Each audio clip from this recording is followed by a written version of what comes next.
أهلا بكم مرة أخرى في البرنامج. الحقيقة احنا في أحداث الأسبوع اللي فات كانت هناك دعاوي لنزول المواطنين الشرفاء بجانب الجيش.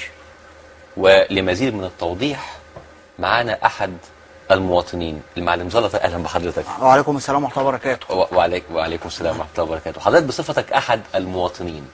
لا انا مش من المواطنين بس. انا من المواطنين الشرفاء. طب ايه الفرق بين المواطنين بس والمواطنين الشرفاء؟ ما هفهمك، انت مش فاهم. انا لا ما هفهمك، امر الى الله. تمام. ماشي. المواطنين الشرفاء دول زي ما الشيخه ماجده ماشي جت اللي هي بتحفظ القران، هي شريفه ماشي، وقالت لك ان سيدنا مبارك ماشي من الاشراف. رئيس مبارك شريف، وجده ممكن توضحي للناس يعني ايه شريف؟ جده سيدنا النبي الكريم، هو من ذرية سيدنا النبي صلى الله عليه وسلم، هو من ذرية. احنا ولاد سياده الرئيس، يعني ربنا يبارك له يا رب ويرجعه لنا ماشي، عشان كده احنا شرفاء زيه. فانتوا كده من المواطنين الشرفاء. احنا الشرفاء. الشرفاء. تمام. طب كلمنا حضرتك ايه شعور المواطنين، ايه شعور المواطنين الشرفاء بالنسبه للي حصل الاسبوع ده؟ اللي حصل الاسبوع ده احنا فرحانين. والمصحف احنا مش مصدقين حق، يعني كل الناس فرحانه وبترقص في الشارع ومبسوطه ويستاهلوا اللي حصل لهم. حصل يعني معلش حصل مين اللي حصل لهم؟ ما هم اتطرقعوا ماشي، وكانوا فاكرين ان في ثوره الناس اللي بيقولوا عليها دي، وهيتنططوا ويقول لك احنا كنتوا بتغشونا قبل كده، احنا اهو وطرقعوا لهم. طيب حضرتك بتتكلم على ايه بالظبط؟ على انبي والزمالك. مين؟ انبي طرقع الزمالك الاسبوع ده، موته، غلبوا تنين. حضرتك انا ما بتكلمش على الموضوع ده خالص. امال ايه؟ انا قصدي على احداث ماسبيرو سيادتك. ماسبيرو ايه؟ مش فاهم. شعورك كمواطن شريف اللي حصل في احداث ماسبيرو. ماسبيرو. ايوه. بص بقى، احنا انا كنت قاعد على القهوه، لقيت التلفزيون القناه الاولى المذيع بيقول لك ايه، الحقوا الناس الاباط جم مصر وبيضربوا في الجيش ماشي وبيموتوهم ولازم نلحقهم ماشي، وقال لك ان هم موتوا 3، هو تقريبا سافوا من السباك عشان هم كانوا تحت وبصوا من البلكونه لقاهم، فجاه قال لنا. والمذيعه برضه طلعت بعد كده وقالت انه كمان في ناس، انه في ناس جت تموتوا يعني المذيع ماشي موت بتاع 3، قال ان هم ماتوا، والمذيعه موتت واحد بس. وكان في بتاع كلام، عارف انت مش في كلام، مش في كلام شريط الاخبار. ماشي، هو شريط ده ماشي كان قايل كده برضه ان في هو كمان موت كام؟ شريط؟ لا ما قاليش، يعني مش عارف، بس انا مش بعرف اقرا كويس. طب حضرتك انت نزلت، يعني هل انت نزلت عشان تساند الجيش وكده؟ ايه؟ نزلت عشان تساند الجيش؟ ما طبعا مش الجيش ده بتاعنا. طبعا. ما لازم ننزل نقف معاه. تمام. احنا والجيش ايد واحده. تمام. وربنا يخليه لنا يا رب وسياده المشير. طب حضرتك انت رحت انقذت الجيش ولا عملت ايه بالظبط؟ احنا انا عقبال ما وصلت كان الدم كان في تلطسه وكان في غباوه وكان في لقيت في ناس من الجيش زعلوا واتسرقوا منهم بتاع هناك. بس احنا هنجيبها ان شاء الله. او او ايه، انا مش عارف افهمك، عشان النور هناك عمال ينور ويطفي كل شويه، مش فاهم انا في بتاع حمراء ليه. طيب حضرتك انت لقيت، يعني رحت هناك بهدف ايه؟ هل انت كنت عايز حاجه من هناك؟ يعني انت كنت عايز تعمل حاجه؟ عايز اسند، اقف مع الجيش بتاعنا ماشي، وبعد ما اقف معاهم وابقى تمام ويقول لك انت تمام وكفاءه، يظبطوني بقى. ازاي؟ يدوني نجوم يحطوها على كتفي. رتبه بقى هي دي، وكان واحد قالها لي ورجعت. حضرتك انت يعني هل انت شفت اي ضحايا من الجيش او المتظاهرين او اي حاجه؟ من المتظاهرين ما فيش حد مات. ازاي ما فيش حد مات؟ ما فيش حد مات خالص، اللي ماتوا كلهم من العساكر. معلش بس يعني مين اللي قال لك ان ما حدش من التلفزيون بتاعنا قال ما فيش حد مات. طب انا تلفزيون وبقول لك ان في ضحايا وقعوا من المتظاهرين. يا سلام، انت هنا فين؟ احنا هنا فين؟ في اون تي في. دي فين دي؟ يعني فين مش في 6 اكتوبر؟ مش احنا هنا في اكتوبر؟ ماشي. والتلفزيون فين؟ في ماسبيرو. ماشي، هم كانوا تحت التلفزيون المصري. انت هتشوف احسن من اللي في التلفزيون؟ لا ما انت عشان انت بتستم طول عمرك، انا شفتك، انا جيت عشان عارف انت بتستم، انا جاي لك ومش هسيبك، هستناك بره. طيب معلش، انت لسه بتصدق التلفزيون لغايه دلوقتي بعد اللي حصل في يناير وكده؟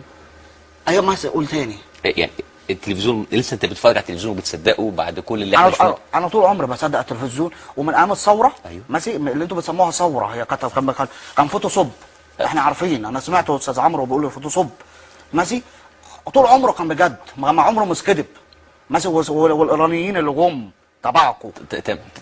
تمام. معلم، هل انت شايف ان او عرفت ان في مدرعات اتسرقت؟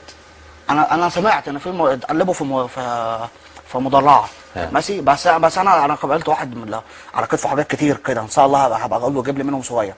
قلت له لو عايزين نخلص من البتاعه دي ونجيب الواد، انا عارف الواد بس مش عايز اقول عليه عشان هو يعني هو كان شغال مع الدكتور ماشي عندنا، ودلوقتي بعد ما الدكتور محبوس هو مش لاقي ياكل عيش، فقال لك اخدها.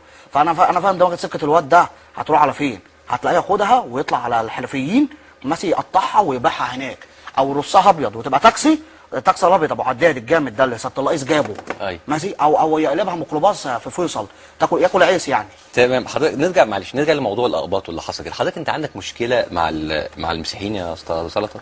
المسيحيين؟ المسيحيين ده ساكنين جنبينا مثلا. المشكله معايا مع الاقباط مش مع المسيحيين. لا معلش، ثانيه واحده في ثانيه. ايه الفرق بين المسيحيين؟ يعني في فرق بين المسيحيين والاقباط؟ انت مش عارف؟ لا انا مش عارف. بص هفهمك، انتوا مش فاهمين حاجه. مثلا لابس بدله وطالع وخلاص. تمام. مثلا الله يخرج ابوكوا، مش انت هم على ما فهموكوا. طب ماشي. ايه الفرق بين المسيحيين والاقباط؟ هقول لك. الاقباط دول اللي هم قاعدين بره. تمام. فكان كندا اللي بتاعت امريكا. تمام. ماشي. انما المسيحيين دول اللي هم عايشين معانا هنا في مصر، احنا كلنا واحد ماشي. وسيدنا النبي صلى الله عليه وسلم وصانا على النصارى اللي هم ما بقاش في منهم حد. ثانيه واحده. المسيحيين والاقباط والنصارى يعني حاجه واحده. الثلاثه دول حاجه واحده، المسيحيين واقباط ونصارى؟ لا مش حاجه واحده. طب ازاي؟ انت هتستغني. طب معلش. طب ايه الفرق حضرتك؟ يعني اللي اتحرق لهم الكنايس دول مش كانوا مش مسيحيين؟